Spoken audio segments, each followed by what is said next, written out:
there's only one guy to worry about. You know what I mean? So it was rough to watch. Oh man, I didn't want to see that. That hurt me. Wow, my Lakers won. All right, listen, y'all. That's like they won the battle, but they ain't win the war type of Yeah, thing. yeah. Go ahead. You got that one. You can take that one. They did a good job. They had one person they had to focus on. Yeah, man. Y'all also won. Y'all also won the in-season tournament. Yeah, you sure did win the in-season tournament. And that ain't do too much for y'all. So. Right, the Lakers gonna have their feet up this postseason. It's fine. I mean, we don't want to resort to the excuses like, we were missing this guy, that guy. The Lakers did what they're supposed to do against the team that they played. PJ, what up? And hey, PJ, what up? My guy, Porto. Phil Porto from the Morning Brew crew. My guys are in the building. He said they're gonna hang a bit. Yeah. Hey, Phil. Phil. Hey, hold up, guys. Phil. Good stuff on SNY the other day, brother. Yeah, that was good dope. Stuff. Yes, for sure. That was dope. Yo, these guys been shout out to working, Phil, man. Bro. Salute. Shout out to Phil. Shout out to the Morning Brew crew. They've been working, man, and I'm really proud of. I'm just happy to say I know these guys. That's it. I'm happy to know these guys. I know him. He said, I know this guy. I had a cigar with that. That's how I was when I was watching. I was like, oh, I know that dude. For real. I know that dude. Yo, Lonnie, what's up with the recaps? I know you had the play reviews. Those was dope. I want to see some more of those. I don't know if you got more of them joints. What's going on, Lonnie? My guy. Yeah, we're gonna have Lonnie on more of those. We're gonna get those going again because that was dope. That was a little trial. Yeah, I kid you not. I kid you not, guys. When I see him on SNY, I was like, that dude gave me a whiskey recommendation. I said, personally, I had a cigar with that guy. That was dope, man. For real. But yeah, and Lonnie says, I got you. I would love to do more of those for sure. I mean, don't even worry about that. We got those in the works. Now that we back going, we got things going again. So we're gonna, like I said, we're gonna cover the week. Let's bust through these topics, man. Of course, real quick. Just to talk about the games that we had this week. Of course, we played Indiana. Monday at first. We played Charlotte. We bust their ass. Bust their ass. You know what I'm saying? Bust their ass at our crib over there in Charlotte. At the crib over there in Charlotte. Bust their ass. There was a bunch of Knicks fans building over there, dude. It usually is, man. It's all New Yorkers out there. Charlotte is just all New Yorkers move south. It's all New Yorkers that move down south. That's really all it is out here, and I'm here. Trust me, I know for sure. It was. The vibes were immaculate, of course. I wasn't there for that second game. I was there for the first game against the Knicks, but like I said, I wish I was there for this one. The tickets expensive for those Knicks? Nah, it's just. I mean, when you play good teams, they're more expensive than usual. But no, it wasn't that crazy. It's not that crazy. So we bust their ass, then we had who? The Pacers. No, then we played the Jazz. That was a fun game. What's the name got out of pocket? What's that crazy? I liked it. Yeah, Colin Sexton. Yeah, I like that. I wanted to talk about that. Colin, young bull, poked the bear. He was doing too much. He poked the bear, and it was funny because, like I said, once I saw it happen, I said, "Oh boy," because usually the Knicks have slow starts sometimes. They're notorious for not having not super slow starts, but they're not coming out the gate firing all the time. If they do, but can I say this? They got that game. I say this right now? We playing without four players. We got four people. Facts. Exactly. And that was keep that in mind. All these games, these last 4 games. The last 2 games in particular, we were out 4 guys, and 3 of them started. Because we dropped Q Grimes. How's he doing? He gonna be back? We don't know yet. They haven't really gave him. Ain't say nothing. So we down 4 players. Yeah, we down. Of course, we down Mitch. Who knows when he might be back sometime next month? I'd say. We've been down Mitch. We down Julius. We down OG. OG, who's possibly the best defender in the league, if we're really being honest. Who got the doors? Ricky, you ain't top 3. Let's say top 3. Yo, this dude can't be serious. I ain't hear him all day, Joe. And he like this. Oh, you doing a podcast? Yeah, he's a menace, y'all. He Oh really my is. God, I'm crying. Yeah. So Phil says, "Nah, I'm Grimes sorry. being traded. I'm sorry, That's an y'all. injury. It's all good. It's all good. Bro. Don't worry about it. Grimes If being it traded, gets you too think? crazy, I think. I mean, it's been enough. Let's be honest. He is the most tradable player in our rotation. Right Can we talk about that real quick? Please talk about it. Like, if you trade this dude, all right. So let's just go back a little bit, right? Like, if we trade this dude, like, it needs to be for something real, right? Why? Because he got a ratchet and he defends. Yeah, like, and he's your best outside of whatever draft capital you got. He's your best asset trade chip right now. Yeah. So it's got to be for something real. Like, it can't be for don't trade him for Bruce Brown, please. I don't want Bruce Brown at all. I don't like that idea. I don't like that at all. You don't want your brother? I thought you liked him. I thought that I keep getting shit. People be like this, yo, Bruce Brown. I'd be like, shut up, bitch. But the Knicks have a lot of like, I know a lot of people want a trade to happen, but I think it's like kind of tricky. Like, for example, if you trade this guy like for Bruce Brown, let's just throw hypotheticals out there, right? If you trade him for Bruce Brown, I don't like that. Right? Like, that means that you're going to be playing Bruce Brown and Josh Hart together. Right? Like, that spacing is a little wonky. If you trade him for a guy like Brogdon, obviously it works, right? Because Brogdon is an elite shooter. Right. But like, I just feel like if you trade him for Brogdon, you lose defense, right? Like, a lot of defense. Yeah. Right? Yeah, for sure. Like, I thought Brogdon's supposed to be a 3-and-D guy, no? Any guy that we've been rumored to trade him for, any of the guys that we've been rumored to trade him for, we'd be losing defense outside of DeJounte Murray, which is not happening. Well, but even DeJounte, like, what? I was gonna say, isn't it DeJounte? DeJounte. So DeJounte Murray, right? He once upon a time was all team defense, right? But he has not been that guy or anything remotely close to that. Right. Like, true. For a very long time. So Fred Katz talked about this, and Fred Katz was saying basically, like, he talked about what's called personnel scouting, right?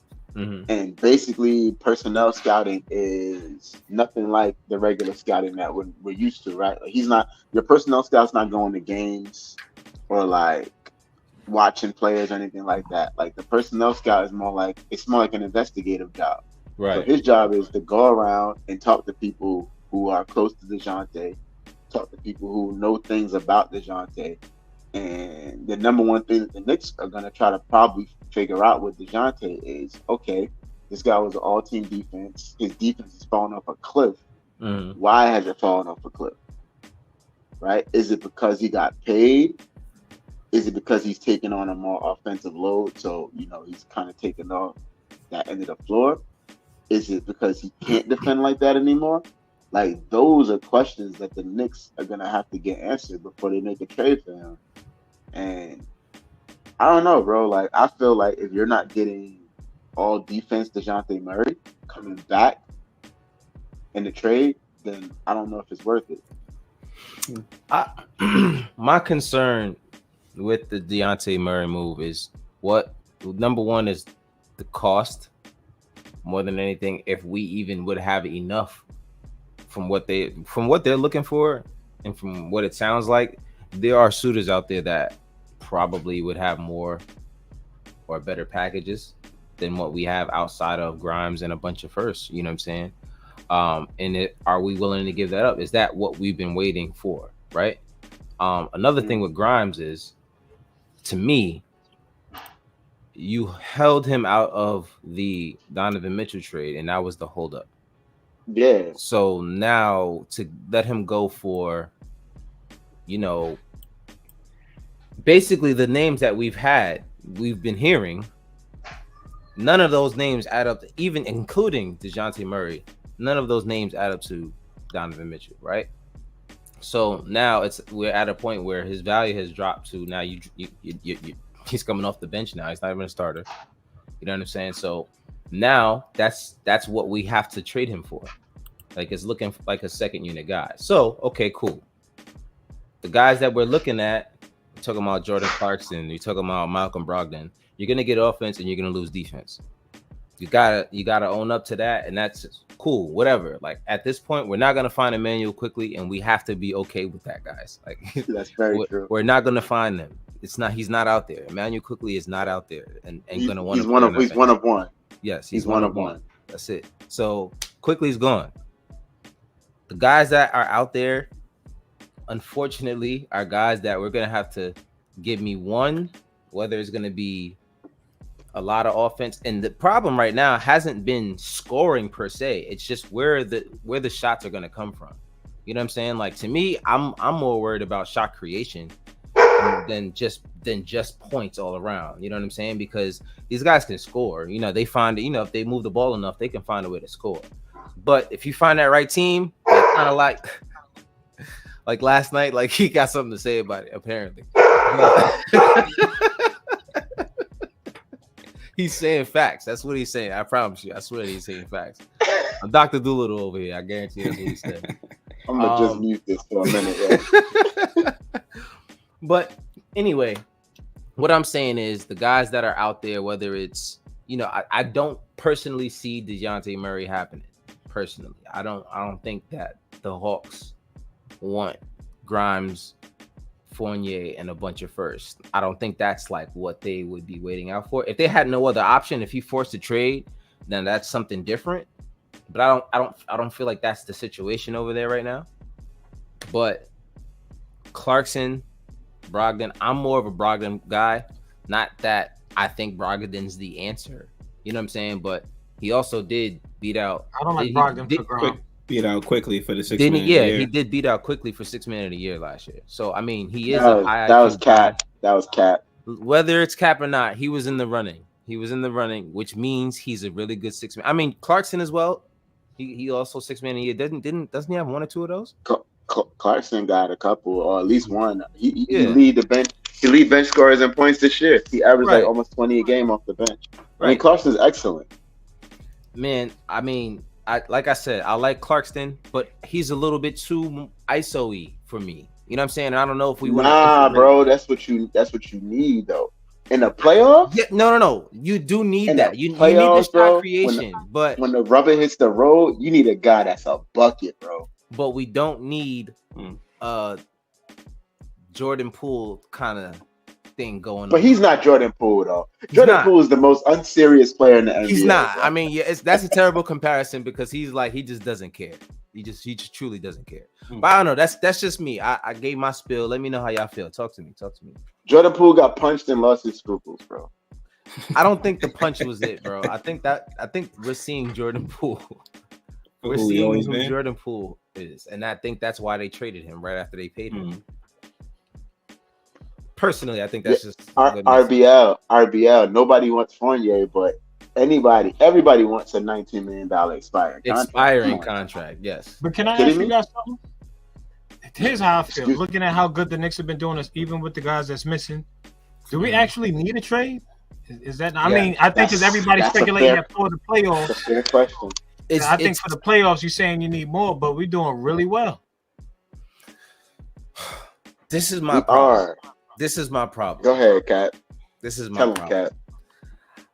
When Julius Randle and Jalen Brunson don't have the ball and are not on the floor, there's no shot creation going on. The ball goes from left to right, left to right. No one can really penetrate. No one can get a shot on their own. Now, I love Deuce. Deuce has been I love what Deuce has been. That boy got a ratchet too. He got a ratchet too. But it's the shot creation. It's being able to create a shot that we don't have, that we used to have in quickly, even in RJ that we had. There was some bit of they can get their own bucket there. We lost all of that in one trade. Yeah. So salute. That was the worst part of that trade, losing quickly. Right. RJ, like I was good either way, but IQ was like when I heard that, I was hit, man. I was like, dang, because he finds a way. Like he gets defense to just pay so much attention to him that he could hit him with an assist, or he could just take the shot. His floater, wasn't what it was earlier on, but like I don't know, man. I miss that guy. Yeah, and finding someone like y'all said, finding someone like him is just not gonna happen. Yeah, he's one of one, bro. Even if you look at the numbers, what he brought for your team offensively and defensively, like you don't find a guy like that, like just sitting on the bench waiting. There's a lot of people. There's a lot of people out here, since the Knicks been, 14-2, 14-3 now since the trade. Right. There's a lot of people out here talking about Emmanuel who, but hey, let me tell you something, y'all. Stop it. We sure as hell could use a guy like that right now, bro. Yeah. So I think that Knicks fans won't feel it until they feel it. Until we get in the playoffs. If we don't make a move right now, we get in the playoffs and we run into a situation where Julius isn't really doing well and they can double on Brunson, and we start to see kind of what we saw last night where they took the ball out of Brunson's hands and they made Josh Hart the shooter. And it got to the point where the beauty of their defense last night wasn't just doubling Brunson. Because, all right, cool. That's one action. The second action was having AD in the paint. So Josh Hart, who can't shoot and primarily gets all his buckets at the rim, what was he gonna do? He was gonna attack on AD all night long? No. You got working them teardrops. I mean, teardrops. Bro, but at the same time, but we're talking about AD. He's not just a shot blocker. He's a great defender, bro. You know what I'm saying? Josh Hart's shot he's not this bad of a shooter though, guys. I don't know what's going on. His shot is falling off of a cliff. It's I don't know what it is. I think it's his confidence though, because whenever he doesn't. It's definitely his confidence. It's confidence. He don't believe in it. He doesn't believe in the shot at all. He doesn't believe in the shot at all, and it's painful to see. It's really, really painful to see because sometimes it's like, yo, you have like last night, LeBron was literally leaving him open. Like, cool. Like, go ahead. We want him to beat LeBron us. Know it. If anybody knows it, if anyone knows it, LeBron knows it. We want him to beat us. Go ahead. Give him the ball every single time. If he beats us, cool. I mean, Brunson still had 36, 10, and 6, which is crazy while being double. But at the same time, this can't be every game. Now, there were some people that were saying like, well, now the verdict is out in the Knicks and everyone's gonna know how to defend us. Not everybody has an AD. No. So now not everybody has LeBron. Not everybody has a LeBron. Even if you double Brunson, you still got to worry about everybody else. You know what I'm saying? Like they didn't have that team that they had. They got smart defenders that the Lakers had that other teams don't have. I know you were saying not to make excuses, but like the facts are we were missing a ton of people that if they were there, the Lakers were only missing one double person. them. You can't double them. They were only missing one person. We were missing 3 of our starters. Mm-hmm. So Jalen wouldn't have had all that weight on him because Julius is a problem. Mm-hmm. Right? OG would have been a problem. Yep. So it's just like I'm okay with this loss. Like I saw y'all. And the Knicks are the facts that like everyone was saying, oh, the NBA is scripted. Gotta let King James win. But like they beat them. They beat them. They beat them. But the Knicks are the Knicks are not gonna do every night though. What's that? Knicks are not going to shoot 10 of 35. I'm saying they had a bad shooting day. Both teams looked bad in the beginning. They missed shot. They just missed shots. 7 minutes of non-scoring. But the reason why they shot 10 of 35 is because no OG Anunoby. Yep. And no Quentin Grimes. Yeah. Right? Mm-hmm. Those are 2 of your better shooters, and both guys were in streak. Like you said, Ricky, I'm good. I'm good with that. Yeah, I'm good with that loss. The main reason why I was upset with that loss is because I wanted 10 straight. I just wanted to I wanted 10 straight, and I can't stand the fucking Lakers. Yeah, it would have been the first. Yeah, it'd have been the first 10-game win streak since the 90s. Knicks tape. Oh, Woody, yeah, 2013. 2013. We had one with Thibodeau. No. Tibbs got 3 9-game win streaks. Nah, he got really. The 10 was by Mike Woodson. Yeah, Tibbs got 3 9-game win streaks. 2012, get this though, guys. When was the last time Tom Thibodeau had a 10-game win streak?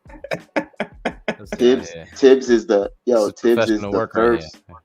Bro, Tibbs is the first coach since Red Holzman to have 3 separate 9-game win streaks. That's wild. The first Knicks coach since Red Holzman. Yo, Phil has a great point here. He says, "Screw it, wait for buyouts if we ain't getting a needle mover," and that's another move that I think we could like on the slide make.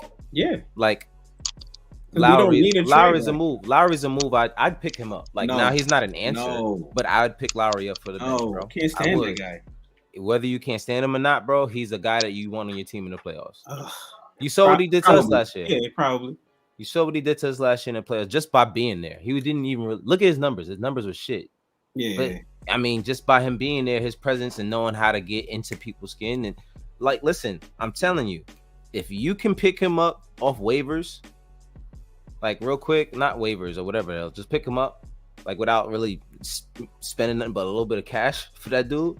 And then you just throw him on your bench. And then even if we don't end up not trading Grimes, that's even better because now we're putting him out there instead of Malachi Flynn. That's me. That's the comparison that I'm looking at. I don't give a damn how much I like him. I want to see, all right, who am I going to put out there? Malachi Flynn or Kyle Lowry? I'm leaning towards Kyle Lowry more often than not, bro. That's just me. So that's guys, just how I'm looking at it. I hope we don't have to. You know how with the Knicks, right? We always talk about the possession battle. Mm-hmm. So the Knicks took 100 shots against the Lakers last night. Mm-hmm. Do you know how many shots the Lakers took last night? How much? They had it. 80 shots. I love it. I love it. If the Knicks made shots, if they hit shots, all they have to do is make shots. Yeah. And I mean, they typically do. Took 20 more shots than the Lakers. That's wild. That's wild, bro. That is wild. I thought we had a 10-game win streak in there. It says 9. Like you said, it showed about like 4 of them shits. Yo, man, you went and asked Google. You got 3 9-game win streaks. Ask Google. You don't need Google. You got Joe right here. You got Joe right there.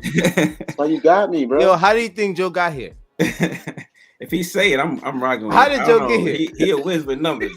Every single time we was doing the show, we was like, yo, what was it? Yo, Joe, you in the chat? Yeah. Every single time. Every single time. But bro, there, bro. So if you ask me something, like I might not know it, but I'm literally telling Dre like what it is. that should tell you. That should tell you. If I'm telling you, bro, that means that I know. That means you know for sure. You knew it. Yeah, for sure. My bad. Shout out to my guy IP Star. What's going on, my G's? So yeah, man. Right, so my bad. Go ahead. Talk to me, Dre. No. I was saying, I know we hear your voice today. Go ahead, talk to me. No, we were talking about how the teams we went up against Jazz, we had to bust that ass. Right. Old young boy over there was talking fly shit. Colin Sexton. Yeah, Colin Sexton. I think he was doing a little bit too much. The Nova Mafia. And you know what I don't understand? Like when young dudes that like lack that respect, it's almost like, dude, like you ain't even show no respect, like kind of. Yeah. Yo, and you seen it in Jalen. You seen it in Jalen. Jalen's gonna ignore him, but then when Jalen was like, he was like, and I was when I saw him do that, I said, bro, you don't woke up the whole Nova game. You didn't even know. He over here like, yo, dude, I handle dudes bigger, faster, better than you. You ain't here talking like you gonna intimidate Jalen. And the thing is, it's like the Four Brothers. You remember that movie? You mess with one of them, you got to deal with the rest of them. Yeah, bro. I've been on him, bro. I'd have found him. I'd have been a flagrant one. And if you remember the next game, Pacers, Tyrese Halliburton, he did the dunk, and then he got all in his face, and then Dante DiVincenzo pushed him, and they teched him. Yeah. I said they didn't learn. Yeah, the Nova Mafia be forming Voltron. They really don't. And it's the crazy thing is, Dante went crazy in the first quarter, and he played terrible for the rest of the game, but he did hit a crucial shot toward the end. But at the end of the day, they were supposed to win that game. That was the first game that Grimes was out, I believe. So it wasn't just OG and Julius that we were missing. It was Grimes as well, who was like a big part of our second unit. And I think that's what made the streak so special because we didn't even have our main guys like that. So I mean, it was just like, man, we could not lose. Yeah, man. Personally, I'm glad that we we still made it a tough game. Like Yeah. what did we lose? What did we lose by last night? Like 4 points? 113 or 108, 106. 105. We had them too, man. 105. Yeah, 113, 105. We lost by 8. We had them too. Yeah, we had them. I mean, let's be honest, man. If there was just one change in that lineup, because everybody's like, well, you take Josh Hart out. Who you gonna put in there? Yeah. We ain't got nobody. We don't got that's what I was saying. We're already short staffed. Like, come on. Short staff. Like, I mean, like, I get it. What'd you say they were saying online, Josh? You was like, now they asking for they asking for what's his name job now? They talk about Tibbs need to go now. 9-game winning streak. Now we lose one, and now Tibbs gotta go. That because Tibbs. I think everybody was mad because Tibbs didn't make that adjustment, and that's why they were saying he gotta go. What adjustment? Yeah, what was right? Well, who's gonna go in there? No, Deuce McBride. Deuce McBride was the guy. You should have put Deuce in there. Oh my God, come on! But this is what I'm saying. Like, Deuce is gonna be in there, and when Deuce is in there, he can literally only guard one position, maybe two. Maybe two. Yeah, I'll say two. He guards two positions. He can guard two positions. But I mean, like, outside of knocking shots down, I understand it. But he wasn't even having a good game. I felt like if he was having a good game, maybe, but like he was off all night. I don't know. Yeah, I don't care. Tough. It was tough. Can we talk about the Pacers game? Yeah, let's talk about the Pacers game. Can we talk about that? So we had to get that one, boy, because that was what's his name? That was my favorite winner of the season so far. My favorite winner. I'm about to say whoever. Obi wasn't getting a lot of minutes. What was up with that?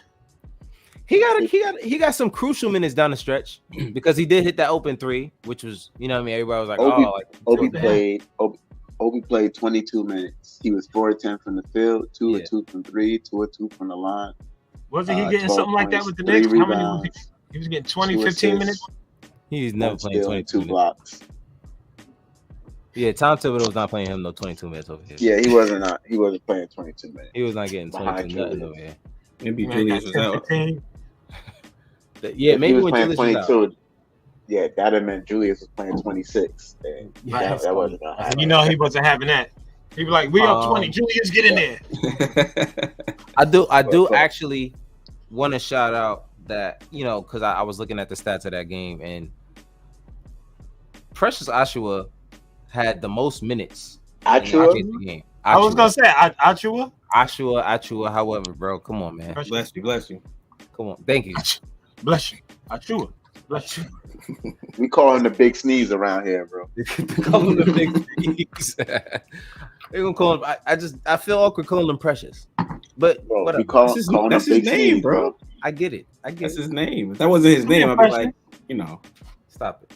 That's an awkward name. I'd be like, yo, come here. Yeah, I'm sorry, bro. I'm sorry. Yeah, if I knew you and like it was only me and you in the house, I'm like, yo, P. Like I'm not calling you Precious. Yeah, I'm not calling you Precious.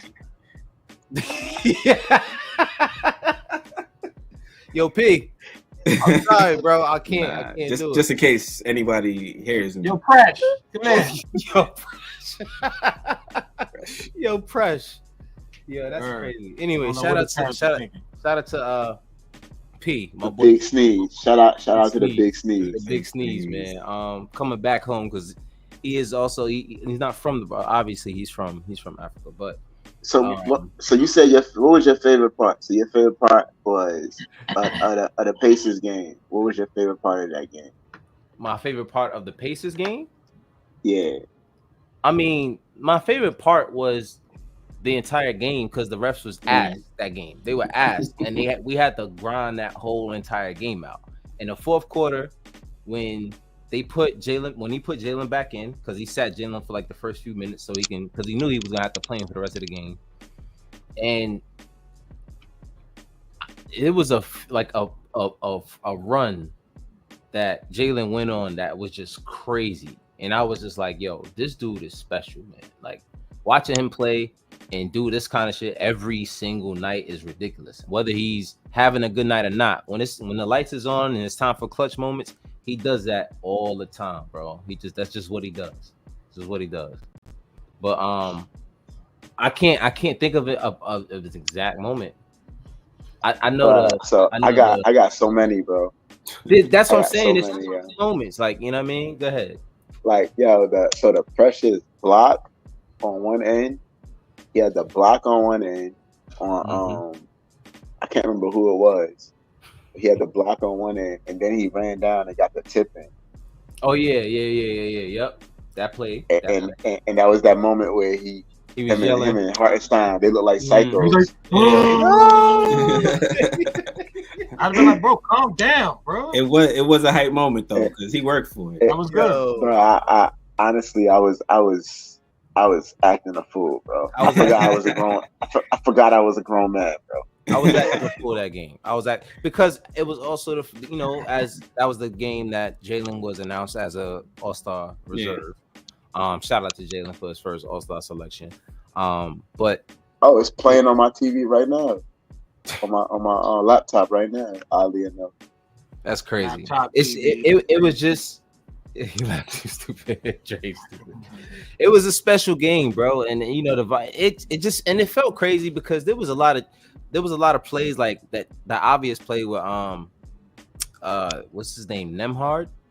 He hit Jalen in the face, and dude went up and grabbed the ball. No, that was Nemhard hit him, and then Jalen Green had the dunk.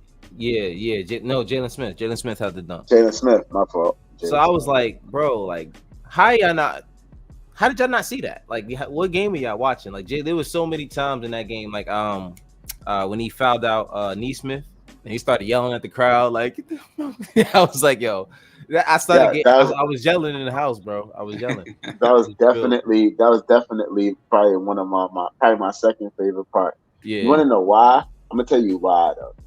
So JD got this thing that he do, right? Mm-hmm. Where he gets like when he knows he's gonna get an N1, like so he does that move right where he like does the rip through and he knows that the whistle's gonna get blown, and he puts up the floater, and when he puts it up, when he knows it's going in, he already starts walking to the baseline. You know exactly what I'm talking about because he does it all the time. Yeah. He already starts walking to the baseline. Mad smooth. I'm like, yo, this dude. He's like one of those like low key shit talkers, bro. Oh yeah. Yeah. So when I seen him shoot the shot and I seen him already start walking to the baseline, I knew it was going in. Yeah. And then when he and it's crazy because the ball just happened to go through the net and land in his hand, and he's like, get him the fuck out of here. And that was he fouled them out. Yo, I loved it, bro, because I ain't gonna lie. First half, Aaron Neesmith was killing us. He was killing us, and I was like, yo, we could really use OG Anunoby, bro. Like for real. Yo, you're not lying about that. That is also a weird name, bro. I'm sorry, bro. What is his first name? We gotta find him a better name, bro. Nah, we really don't know his first name. We just know that that's it. Let me see if I can find it here. His name could just be Nemhard, bro. That's just wild, bro. Andrew. We call him Andrew. Andrew's his first name. My god, yeah. These parents be wild. Anyway, that's his last name. He don't got no face. That's right. I almost choked just now, bro. Yo, so all right. My thing is that game also. Hold on, y'all. Note to self: don't drink and then look at the comment section. No, never. Never. Why? Because I almost killed myself. Yeah, you'll die. Nah, they a while in there. They a while in there. Usually it's just how it is. So this is just a crazy name show. Like Precious Nemhard is kind of. Imagine that being your first last name. Damn.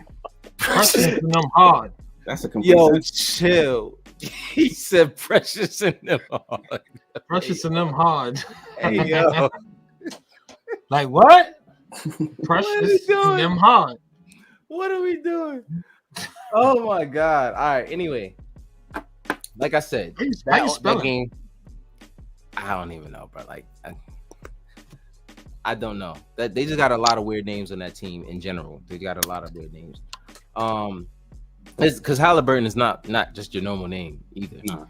But speaking of Halliburton, he actually missed the I think it was like the last few minutes of the fourth.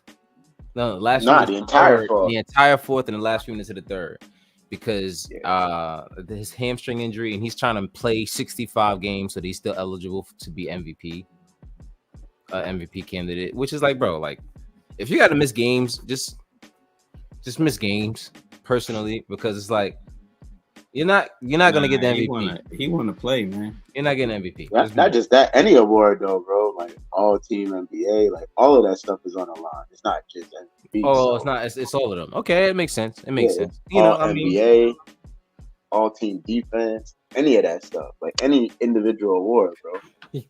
He definitely do. Did y'all see what the hell he was wearing when he came to the? Bro, I wish I could find it right now. I don't even want to take the time to look for it. But he was looking crazy. He was looking. It looked like a futuristic, like silver platinum suit. I'm like, yo, what? And he had the belt tied tight to his waist around the whole jacket. I'm like, yo, what are you doing? I know I'm about to look this up, right? Who's this? Tyrese Halliburton. He was looking crazy. I'm like, yo, these dudes be wilding with this dressing stuff. But anyway, he a star now, so you know. Yeah, he's gonna start doing crazy stuff. It's kind of like Mo Williams. Wasn't he just on the podcast talking about that? He said, "Yo, they got to bring the dress code back." He's like, "These dudes is doing too much." Yeah, they be bugging. They be bugging. He was on PG-13 joint talking about that. He was like, "Yo," he's like, "They got to bring the dress code back because these cats." He said, "What's the name walking around in a bubble?" Yeah, man, it's kind of stupid. He was like, save that for Fashion Week in New York City. He was like, yo, you coming to the game. He was like, how you even hang that up? In the locker where do you put that? Yeah, where you put that in the locker room? Bro, I don't know. Sometimes I don't really understand. Shout out to my man State. My guy. Shout out to you. And also, you know what I mean, condolences to you as well, my brother. Like I said, I know you're trying to get past it. You don't want people to keep bringing it up. You know what I'm saying? So I ain't going to say too much, but just know. We're going to say hi, Uncle Josh, real quick. Hey, is that the niece? Hi. Right there. Look at the camera. Look at the camera. Hi, Lyric. What's going on, Lyric? What's up? What you doing? She going to bed now. You're going to bed, right? Bedtime. She got the Spider-Man outfit on. That's what I'm talking about. Look at my little gorgeous niece. Man, I got to come up there, man. Why are you doing this in the middle of the show? You're distracting me now. I can't even think about what you're talking about. Dang, she looking more. I miss you. I know she like, oh, miss you, Lyric. Love you. See you later. Bye-bye. She like, I ain't going nowhere. Yeah. Why? Where you guys going? Like, where you guys going? Where you guys going? Anyway, so yeah, man. So the last thing I did want to talk about before we got out of here is, if you didn't know, a lot of the guys that are on the, the trade, I guess the trade deadline rumor mill, are Clutch clients, especially the ones that we're rumored to be interested in. Oh nah. So I just seen the Halliburton outfit. You see it, right? You see what he look like? Just like RBL said, he dresses like he's in a Great Gatsby. For real. Like, what are you wearing, bro? You look crazy. Yeah, this outfit is zesty as hell, bro. Come on, man. Come on, bro. Now Like, I gotta look it up. What is he doing? He looks crazy. He looks crazy. This dude got a leather coat on with the belt. With the belt tied around the waist, like tight. Like no more links. Anyway, bro. Like he trying to accentuate his hips.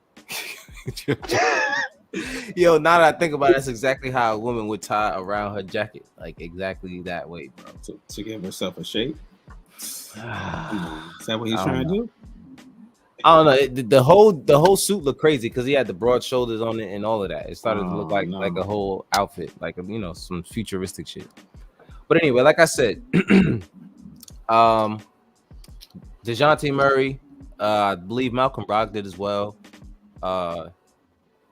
Is Jordan Clarkson also a Clutch client? Hold on. Mm-hmm. Let me double check this because it's not so bad. Let me see. Clutch Sports and an NBA client. Let me see. Because to me, it seemed like damn near all of the Rich Paul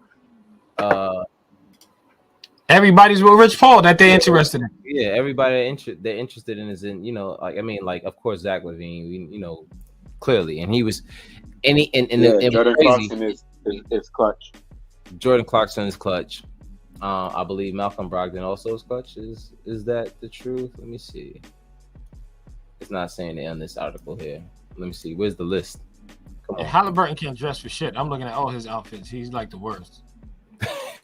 he's really trying to step out, his little box, but he's doing too much. Yeah, Malcolm Brogdon also is one as well.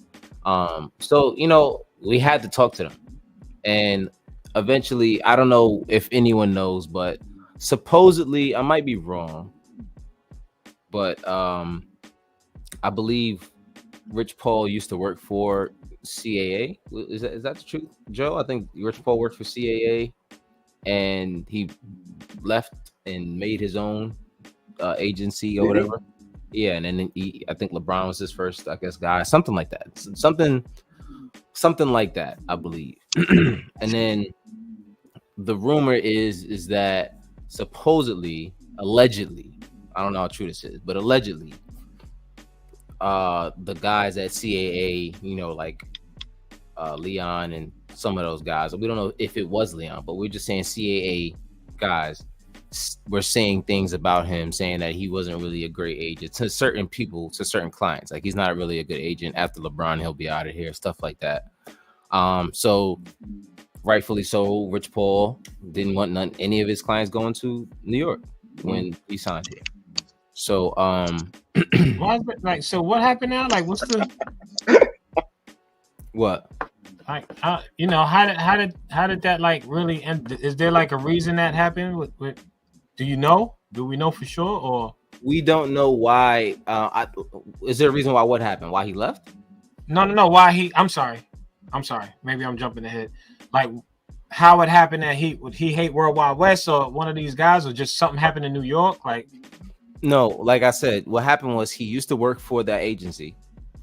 And when he left that agency and went with LeBron and started to create his own client list and stuff like that, then they were saying that supposedly guys at CAA were saying bad things about him so that he didn't take their clientele.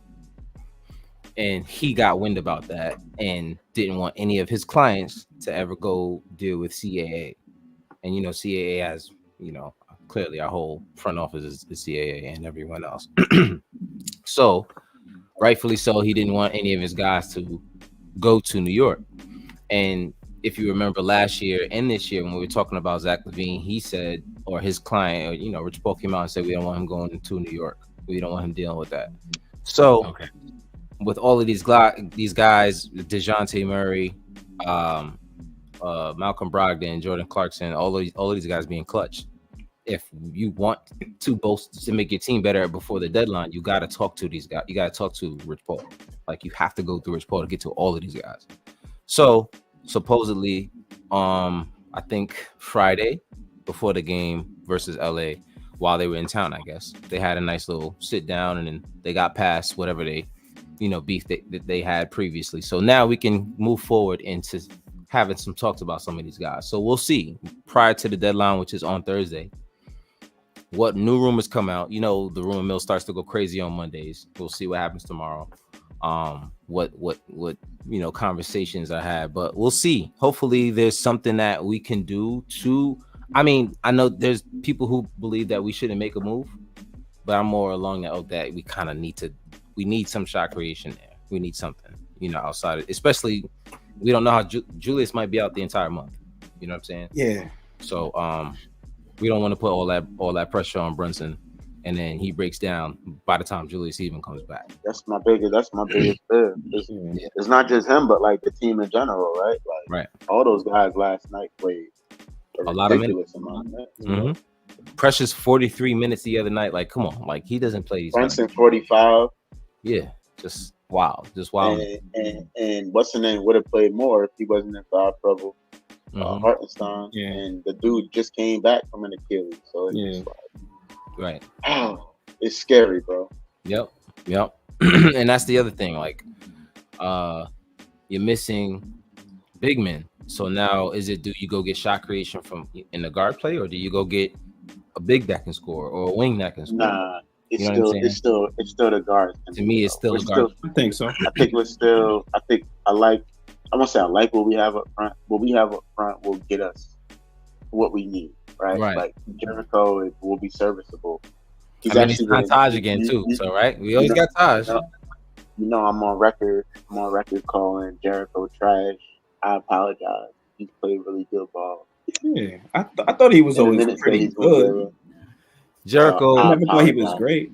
Jericho's been in the gym. I've seen a couple videos of Jericho working on things that we probably will never ever see. Stay in the gym. Yeah, but nah. I mean, from what I saw, he was doing fades, post fades, and it was looking good. You know what I mean? But that's not the game that they're gonna allow him to play. Yeah, I've seen him make moves in the game, and I was just like, yo, where'd that come from? But I don't think they're letting him do too much. Right. It literally sounds like they tell him go out there, screen, roll, get out of the way. That's what it looks like. What does that sound like? You know what he needs? You know what he needs to be working on? What? There's only one shot he really needs to be working on. The corner three? And that's that little 10-foot little floater. Oh, floater, yeah. Mm-hmm. So when he catch the ball on the roll and you can't get all the way to the basket, he could stop and shoot that like Hartenstein does. That's the shot he needs. That's the shot. That's all the bigs need. It's just a little, when they dump it into you, let me just start a little float. If your big man can hit a floater, that changes a lot. That changes a whole lot. I mean, but like I said, when it comes to Jericho, it's kind of like the same situation that we heard from Mitch the whole time, and Mitch always complained about they won't let me do this. That I'm just out here for cardio. Like, you know what I'm saying? They don't let me do any, creation basically. But that's cat, bro. That's cat. Get your game up, and you'll be allowed to do things. Absolutely. Well, I mean, that's exactly what I'm saying. That's my thing is when you see guys like Hartenstein. And they start doing these things, it's kind of like, all right, you think the coach is saying, Hartenstein, you get to do this, and Mitch, you don't get to do that? Like, you know what I mean? Yeah. So, I mean, like, let's be real. When you're multifaceted as a big man, you typically get more chances to play than other big men. Mm-hmm. You know what I mean? That kind of happens. And like, say you stink without saying you stink, bro. Right. But I mean, while we're on the topic, let's be real. We have to bring Isaiah Hartenstein back. He's a free agent this year. Sure. But that means we have to make a crucial decision. We just signed Mitch last year. So we got it. Does that mean this summer? He's not getting that much money. You think he's gonna get way more this time? I mean, I think if you can get him around 17 mil, if you get rid of, because the problem is it's not the money. I don't think. My question with Isaiah Hartenstein, I don't think you could pay him that much, bro. If you get, I think there's a cap on how much we could pay him. I think it's like 14.7. Well, see, and that's the case. If that's the case, then you're gonna have to make a move. You're gonna have to make a move. If you can trade, if you have to trade Mitch to do him, to do him? Pause. If you have to trade Mitch to sign him, to keep him long term, do you make that move? I don't think they would have to do that though, honestly. What do you think they can do? There will be a lot of teams that. What happened to your sound? What happened? Dog chewed up the wires.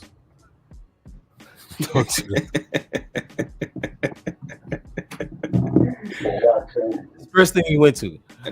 He sounded real muffled. He said, "I see." That's what he was barking about. He was like. Listen, when I bark, he said, that's what he was barking about. He's like, yo, you gonna eat this? You gonna eat this? The headphones are wireless, guys. Oh, he got all of it then. I don't know. It just sounds like you in like a bubble or something like that. Yeah, like you underwater. Sound like you in space. What you do? You turn the headphones off? What about right now? Oh, there you go. Oh, you put it down on something? My speaker is at the bottom of my phone, and my phone is sitting up. That's why. There you go. Okay. Wait. So wasn't it like that the whole time though? Yeah, but I was not speaking through those speakers. I was speaking through my headphones. Oh, got you. I see. Okay. But after I finish my point, I'll get back. I'll try to figure this headphone thing out. So I was saying,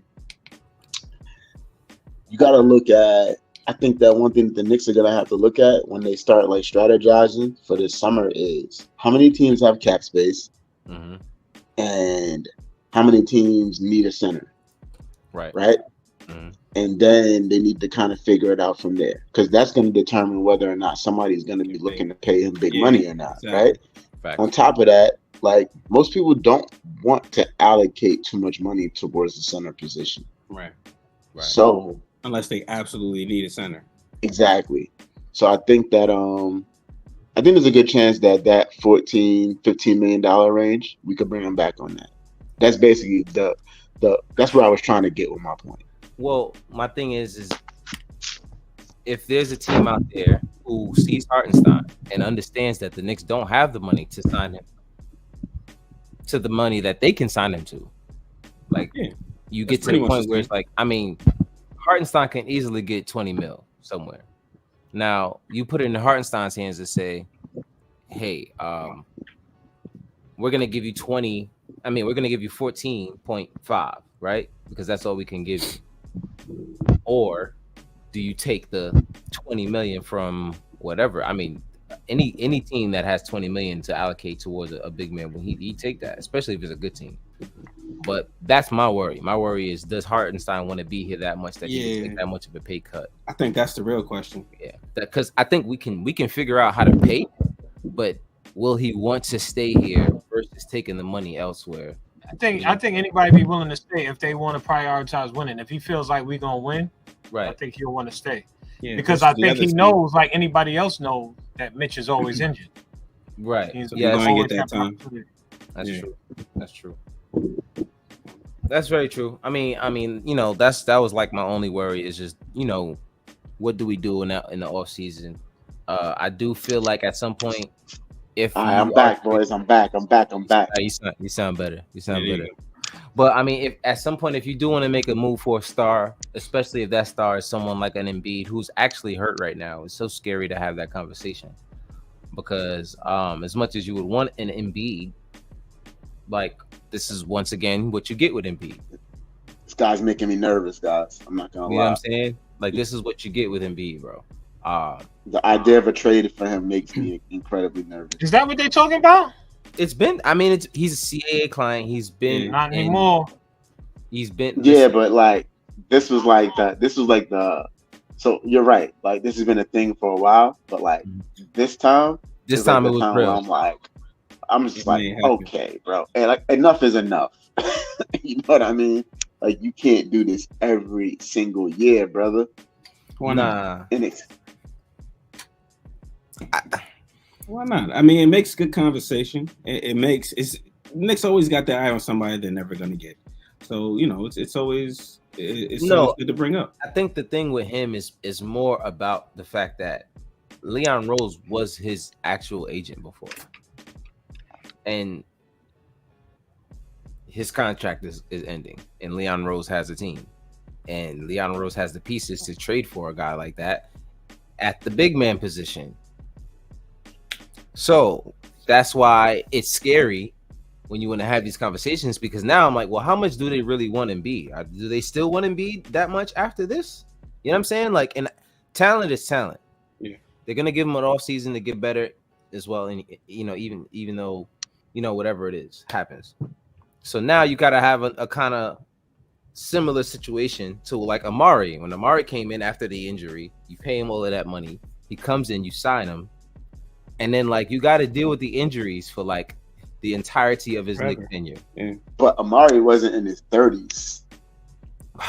Jesus, that just makes it sound even worse. You know what I'm saying? This is what I'm saying. Like, this is why it gets scarier. Like, but also, Embiid wouldn't have to carry the team here. I mean, Amari didn't have to carry the team, and he still couldn't play a lot. He had to carry it. Oh, you talking about like after Melo got here. Melo? Okay. I mean, and Melo got here halfway through the first year Amari was here. Amari didn't even get the whole year before Melo got here. So, I mean, the entirety of Amari's career, Melo was here, except for the first 4 months, maybe. You know what I'm saying? But so, and he still couldn't last. You know what I'm saying? With all of the help that Melo was bringing us. Melo was carrying the team on his back. Yeah, he was also doing stupid things like punching the fire hydrant. The fire glass. The emergency break glass joint. Break glass, like, that's what it's supposed to do, you dummy. Insert to injury. Like, come on, bro. Like, I don't know. Just It's emergency break glass here. Yeah, this is stupid shit. Playoffs. No playoffs. Embiid makes me very nervous. And that's the thing. So you got to deal with Embiid being hurt, and Leon Rose probably damn near giving him a whole like, listen, you're coming here, man. Like, and at that point, once you make that kind of deal and you start angling all of your assets towards that, you can't just back out of that deal. Because now who are you going to go for? But guys, you want to know what's incredible about Joel Embiid? When I watch him play, he always looks hurt. Always. I mean, right? everything he does. I never watch a Sixers game where I'm like, oh, he's fully healthy. Like, and he's averaging 35 points per game, and he always looks injured. I like he always that. looks like he's about to get in. Cool. That's cool though. That's really cool. That is. But I'm just saying that's crazy, bro. It's crazy. It's very. I mean, I don't want to sit here and say when we have a chance to get an MVP caliber player, I don't want to do it. Yeah, I don't want him. I'm just saying because I was for the Embiid shit before this meniscus. A year ago, bro, I had no doubts. Now I'm another knee surgery. How many games they saying he gonna miss? They just said a little surgery. He might miss the rest of the season. There's a possibility that he won't come back this season. They could forget it. They're also not counting out that he can come back before the season ends. Like, come on, bro. But when he come back, if he come back before the season ends, like, is he gonna be looking like he always looked? Because he always looks hurt. You know? Yeah, I mean, at this point though. This is Joel Embiid. This is his final year as a Sixer. He's going to be a free agent. You know he's going to come back and try to do something in the playoffs so that he just doesn't like. This is also his tryout for the next team. Wait, is he a free agent after this year? Isn't he a free agent? Doesn't he? Nah, no way, bro.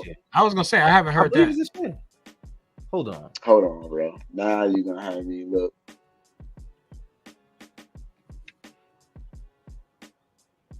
Go to Sports Track, bro. Ooh, sorry guys. It's all good.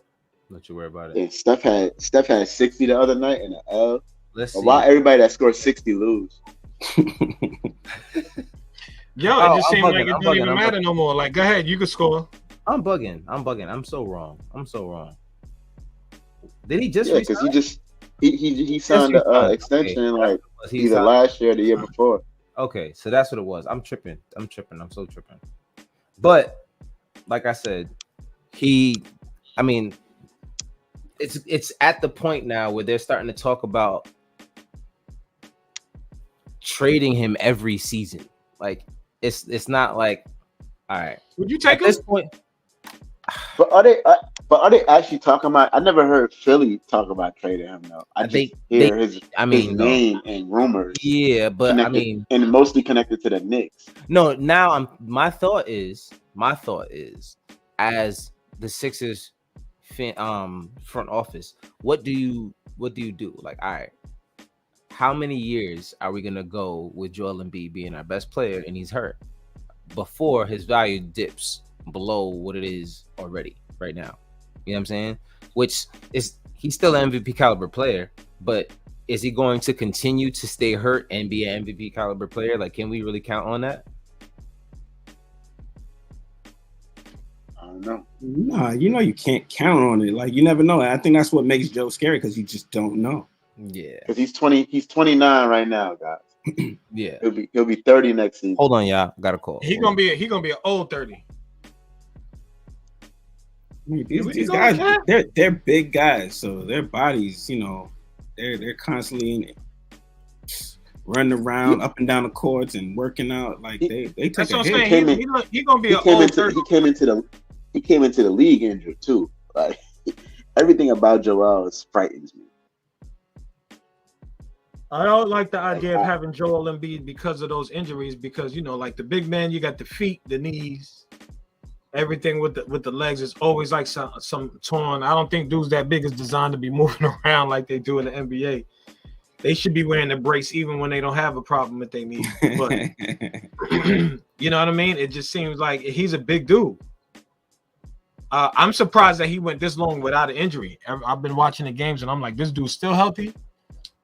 But if they talk, what they said, huh? Wasn't he rubbing? Wasn't he like limping in the Knicks game when we played him?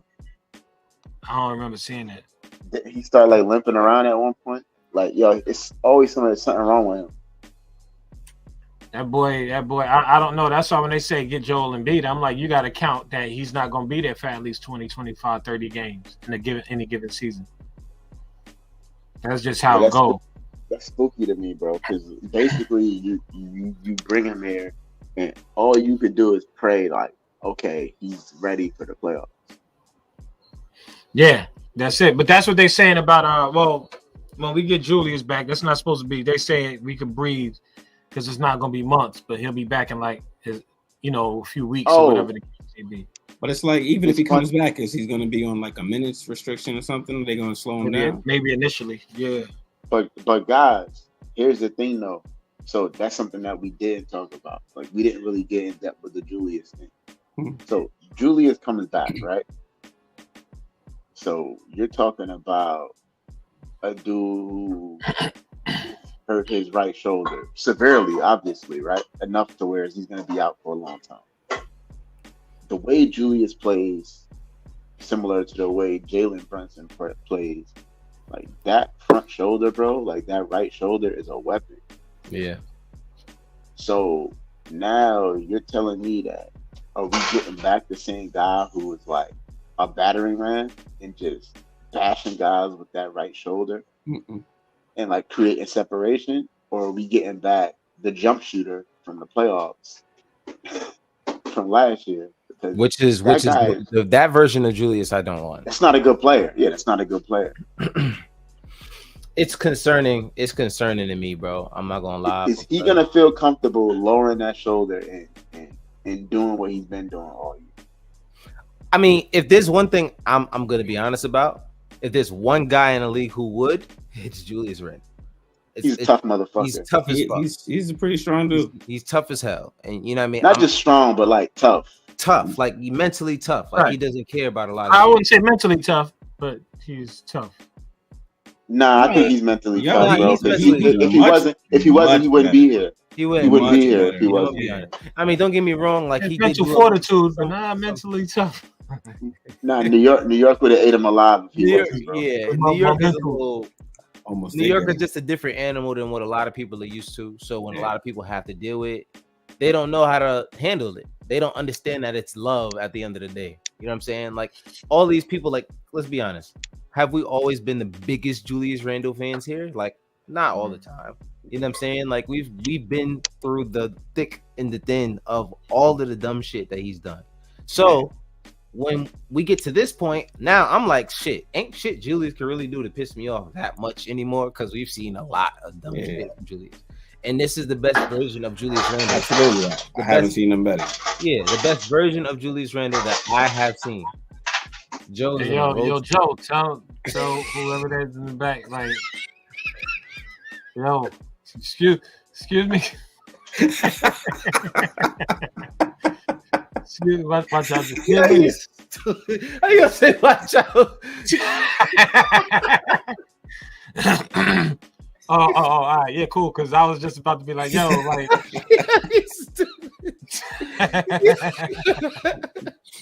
yo, he is stupid. Yo, watch out. I know it's the curve and everything, but like, yeah, I said you in the shop, bro. Yo, that's funny. That's stupid. Yo, over there a little bit. Oh man, that's funny shit. But anyway, I forgot what I was even saying now. We've reached that point. I think we've talked about enough for this week.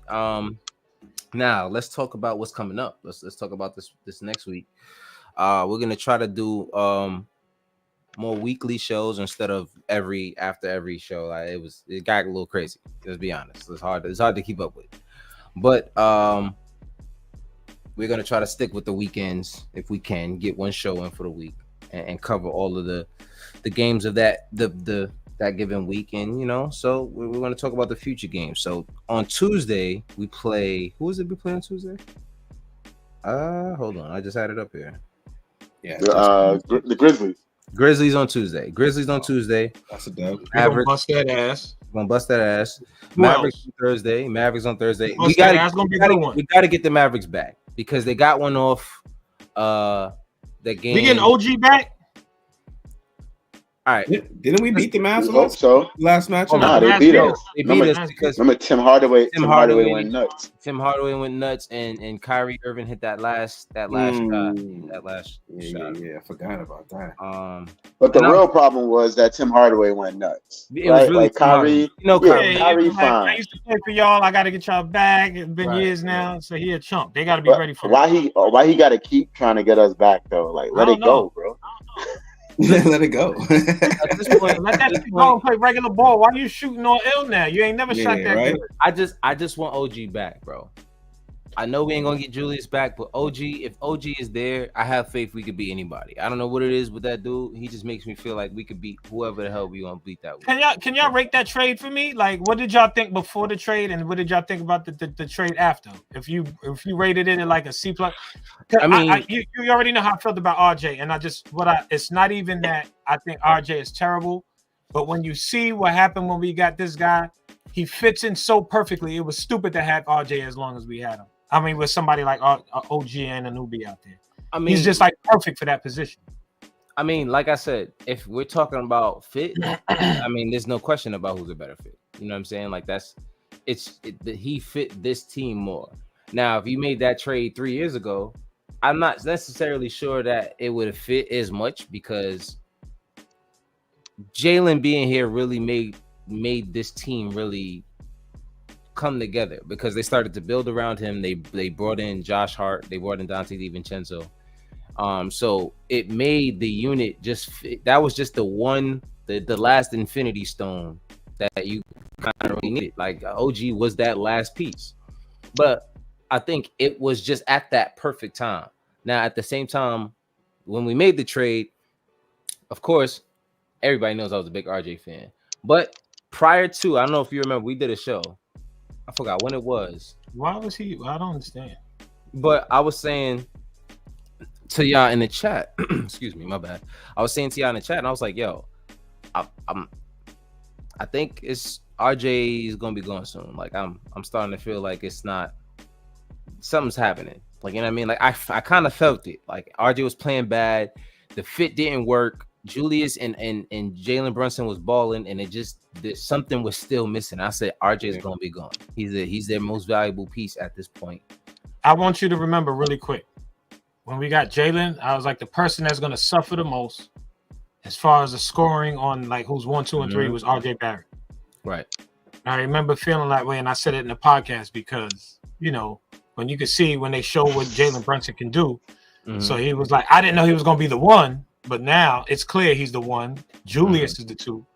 Yeah. Julius showed us he could be the 2 when we had what was the twin brother? Marcus Morris. Oh, Marcus Morris.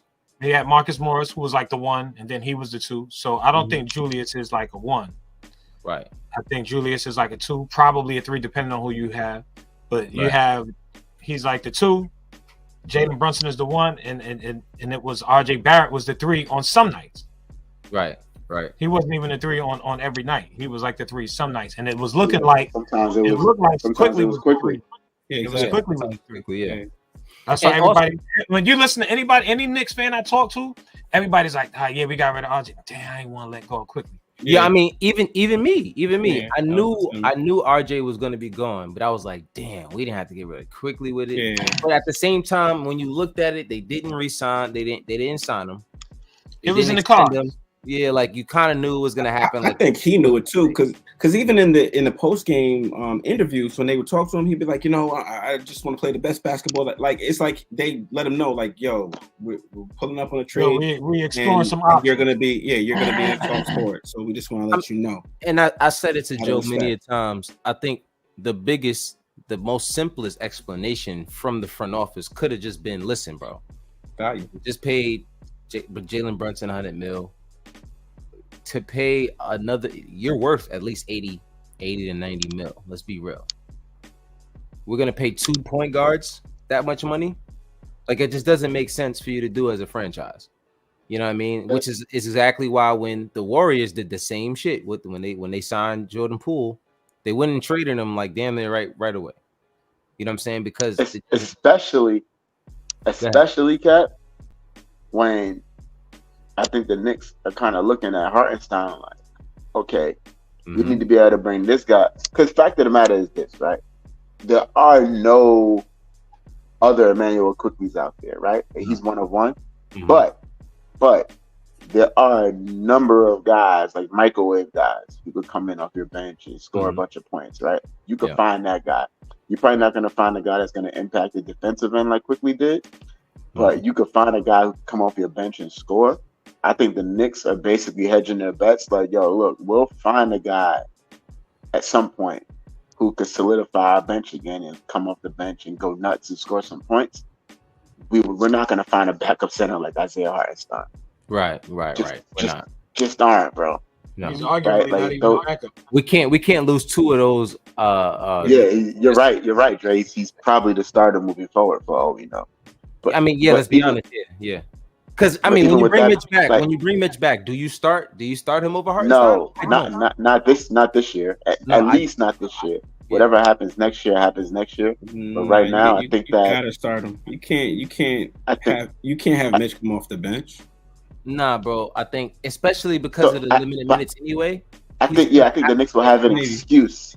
The Knicks will have an excuse to bring him off the bench this year. Yeah, this year. Next year, though. Not next year. Next year, you have to make a decision.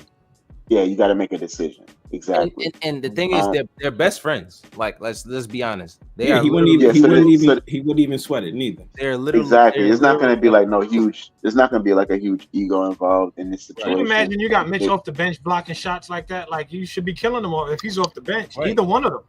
Right. I mean, if they come up with an agreement saying, "Listen, we'll let you do a little of the stuff you want to do if you come off the bench," maybe he'll go for it. I think, but maybe they'll make it work. You want to know that because they don't have any issues with each other and they actually want to stay around each other. I can see that working. Yeah. But you want to know something though? Like, a lot of people are saying you can't move Hartenstein back to the bench. Like, I actually think that the bench needs him more than the starting lineup needs him. I get that, but I think if you put him back on the bench, I think that makes him look elsewhere even more. Nah, I don't think so. I think he'll be happy to do it. Yeah, I don't think he'll be so happy either. to do it.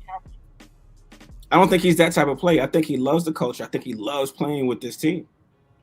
And so I think he would want that over talking about guys who are betting their lives and contracts and careers. This would be his first big contract, y'all. You have to understand this is not just a regular contract signing for Isaiah Hartenstein.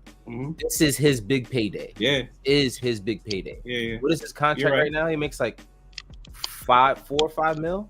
Nah, he makes $9 million. Oh, $9 million. $9 million. Okay. Yeah. This is his first like real payday. You're right. So I mean, I think as much as he wants to be here, he does want to get paid. But if he can balance the both, I think I can see him balancing the both. But if he feels that he can win here, it doesn't make sense to go after the money.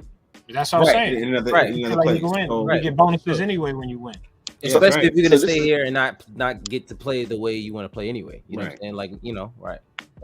This is what I think. I think that he has now found a perfect balance here in New York, where he has the green light to do all of the things that he's really good at and utilize his skills, while also being a Tom Thibodeau center, right? And all of the things that come with being a Tom Thibodeau center, all of those thankless things that come with that. And he gets to play with 2 All-Stars. Exactly. I think he values that, bro, and I think that so. he values winning in New York. Yeah, I think agree. so too. I think so agree. too. You could tell he Yeah, loves his team. But you know he's on a what? 2-year, $18 million. You're right though, because this is his big. He may not get another big one after this. There's injuries. There's a lot of things that can come into play. He's going to be older, so I hear you, and that may factor. You got to take that into consideration, and I think they do as well. I think they like him that much. Personally, I think they love him. I think they love him. Yeah, they love this. They love this dude, bro. They see, first of all, like everyone that gets around him, bro. Like it's like he's family with them. Like he did the same thing with Precious that he did with Mitch. You know what I'm saying? The moment Precious got here, he's been treating him the same way he was treating Mitch. So I mean, those are the kind of guys you keep in your locker room, bro. Yeah, those are the kind of guys you keep in your locker room. But that's pretty much it. Like I said, we talked. Like I said, Tuesday Grizzlies, Thursday Mavericks, Saturday we see the Pacers again. Pacers, yeah. That's gonna be fun. That's gonna be fun. I know, and that's gonna be back at the Garden. All of these games are at the Garden. Wow. So I mean, we home. We trying to get that record up. And after that, we got a nice little road trip, though, a little 3-game swing. Yeah, 3-game with the Rockets, Magic, and the Sixers, which we have to take care of business. We need OG, and I say this one thing because I remember Joe and I had this conversation. You all right over there, Joe? We needed a quick one before he said before this shit ends.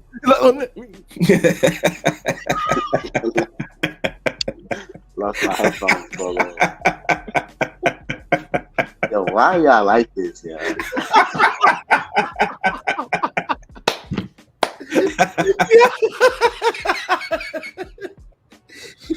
Yo, why? Oh God. Yo, oh man, I miss yo, your camera was on, stupid.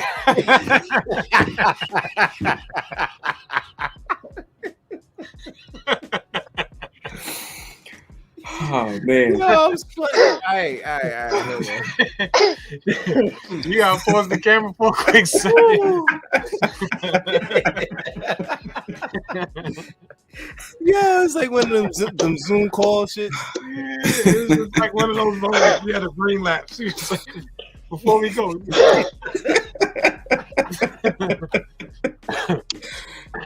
Yeah, I think that was the best laugh all night, man. Oh, that's good shit right there. Oh man, that's good stuff. Like I said, it's good to be back. It's good to be back. I miss y'all, man. I miss y'all. I miss y'all for real. I miss y'all, man, for real. Real talk.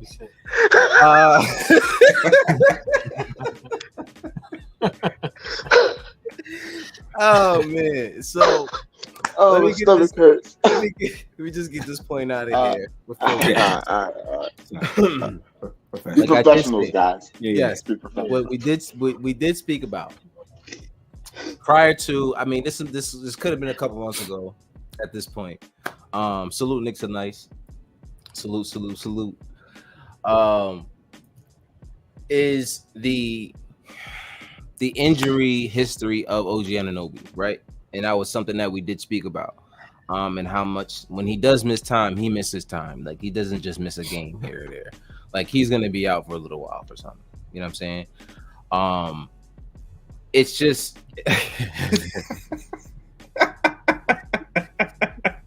you missed the beginning of the show. We went through that already. Listen, bro. Dumb late, man. You got locked in early. The injury history of OG Anunoby. I just hope that this is not something that we have to continue. That he doesn't continue having an issue with. You know what I mean? He will. He will. I hope not. That was the only thing that I didn't like about the trade. Yeah. That he was injury prone. I think we talked about this, and it happens. But when he's on the court, man, it's great to have him. Since he's been here, bro. Well, I think that's why the Knicks are not in a hurry to bring him back, because they're like, Julius is already out. Julius is going to be out for a while. Yeah. Let's make sure that when we bring him back, that like he's back. Mm-hmm. Yeah, I mean, I agree. I think once we get to the point where we're in the playoffs, I think a lot of these knick-knack injuries, I think he'll deal with. You know what I'm saying? Like he looks like a tough guy. You know what I mean? I don't think he's soft. I highly doubt OG Anunoby's soft. You know what I'm saying? But I do think that you do want to make sure he doesn't gas himself out before the playoffs get here, because that's a playoff guy. That's a playoff guy, and you know that whether he's hurt or not, he will play in the playoffs because he's just one of those kind of guys. And you don't want him to play like that while he's being hurt. So if you got to rest him throughout the season here or there, what's it, 4 games? Hopefully it's not 5. Like, we need to get him back for this, especially for the road trip. Like that's something that, you know, I want to see him back this week. Because he's very crucial to our defense. Like I like Josh Hart, I like Dante DiVincenzo, but when he's out there, the athleticism, the defense, yeah, man, the spacing, because he can hit the corner 3, and you gotta guard him out there. You're gonna pull a guy out there. It's not an easy task, right? And if you sag off of him, he can hit the 3, or he can hit you with the head fake and goodbye you. And he's athletic enough to take you to the basket with him and he'll put you in the rim. So he's very, very crucial to this team. And I think no matter who, if we want to get to the Eastern Conference Finals, which I think is the goal, I think at minimum that is the goal of this of the franchise right now. Let's get to the Eastern Conference Finals, because let's be honest, attainable. Yeah, it's attainable. The only team that I'm really, really worried about might be the Boston Celtics. Yeah, and let's be honest, it should be. When they're not invincible. They're not invincible. And you already know you got. But you're talking series. Yeah, and in a series too. Like if you're talking about in a series, it's very different. But at the same time, I've seen them in crucial series before. They don't look like they know how to handle business. It's different this year though, because it is different. They actually have a point guard. They actually do have a point guard. They do have a point guard. Cohesive offense, like I seen them. Right. They're no joke. They deserve to be in first place right now. It's not lucky. Absolutely, they're a tough team. The only thing that will stop them is the health of one guy, because they did make that trade for Porzingis, and we know if Porzingis isn't there, that changes the whole spacing and how you can guard that team. When that team has Porzingis and he's healthy, their defense, changes everything, bro. Changes everything. Yeah. Now, if you're dealing with an injury with that guy, your success is based off of the health of Kristaps Porzingis.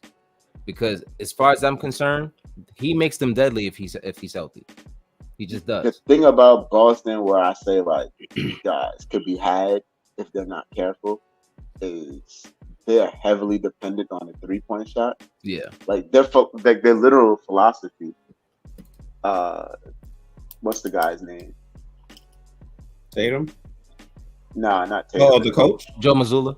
Mazzulla. His literal philosophy is, if we shoot more threes than you, like, we'll beat you.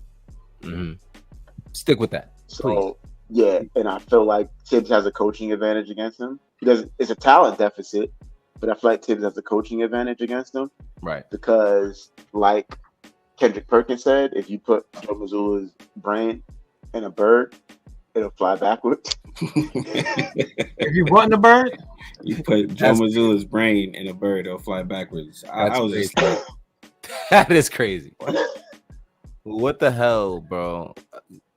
So I feel like Kendrick is like they're not invincible. That's all I'm saying. Right. Like right. If the Knicks have full strength, I feel like a lot of people could be had, bro. I think, and that's the thing. Yeah. So nice. Wow, that's that. Could you imagine? I think no. We mentioned this earlier. I did mention this earlier. I think a lot of the reason why they're not rushing to make a move is because I think the Kyle Lowry move is an actual move that they would make. I really feel like that's something that they would make. I would be mad. You know what Fred Cat said? I don't want that.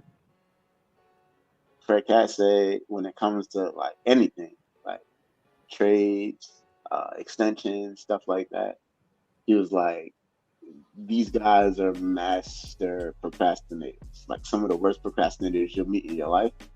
And they believe in deadlines.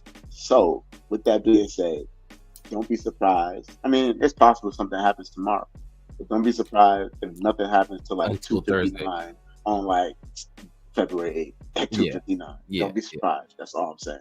Yeah. I definitely believe it. I personally, they're gonna wait until they get the right move. They're not gonna rush to make any move. I don't really see them making the Jordan Clarkson move. I don't see them making simply because it's Danny Ainge. And Danny Ainge is going to try to fleece us for Jordan Clarkson. And I heard they love him too, so they're not going to just give him up. They're not just going to give him up. Yeah. Stay far away from Utah. So and he's helping them win games. Yeah, and and that's. I don't think he's a piece that they're going to keep long term because I do think they have to make a decision at some point. But he is their most valuable piece to trade at this point. You know what I'm saying? I don't think anyone's really clamoring for Colin Sexton at this point. Larry Markkinen, I do think they do have a good piece, but I don't think he's on their trade market. I think that's the guy they're trying to keep. So they're going to try to get as much as they can for Jordan Clarkson if they trade him, and I don't want us to be part of that deal. We see how they get. So I think it limits us to DeJounte Murray and a few other guys. I mean, not DeJounte Murray. Malcolm Brogdon. I think it's Malcolm Brogdon. It's Brogdon, it's Brown, it's Murray, and I don't think it's anything else, honestly. Just because when you talk contractual wise, like those are the three that make the most sense. Makes the most and sense. Everything else. And Clarkson makes sense too. But I heard that according to everybody, the price is extremely high. Yeah, and like I said, with Ainge, I'm good. So and Knicks tonight, so yeah, they're waiting till the last minute. So we're gonna be here all week waiting for the news. I'll be on Twitter every day until something happens. But until then, they're gonna, hopefully make it do what it do. Hopefully they can continue to win games so that it doesn't get more pressing for them to make a move. I do want this team to get that win, to get that loss out of their system. Not every team is going to play defense the way Anthony Davis and LeBron can on a team that's depleted. I don't think they win that game if we're at full strength. Even if OG's there, I don't think they win that game. Hurry up, Pat. Yeah, it's time to go. But yeah, like I said, we got Grizzlies, Mavericks, Pacers. I think those are all three games that we can win. We can start a new streak. Let's get another non-game winning streak. I mean, we had trouble with Orlando the last time, though. We did, but Orlando was tough for us. That was before OG. And there was no Brunson in that game. No Brunson and no OG. I think that was before the OG trade. What? Nah, it wasn't before the OG trade, but it was after the OG trade, but Brunson. It was before he played. No Brunson, and then it was when Brunson missed those 2 games, and then Julius was there. Yeah, I remember that. Yep. Well, hopefully we were winning that game, but then we just couldn't score in the fourth quarter. Yeah, and this guy, Paulo Banchero, went fucking ape shit. But that's what he does. I like that kid. And Deuce McBride was the point guard. Yeah. Well, nice. Nice way to end it. Clearly, we're gonna need some help here.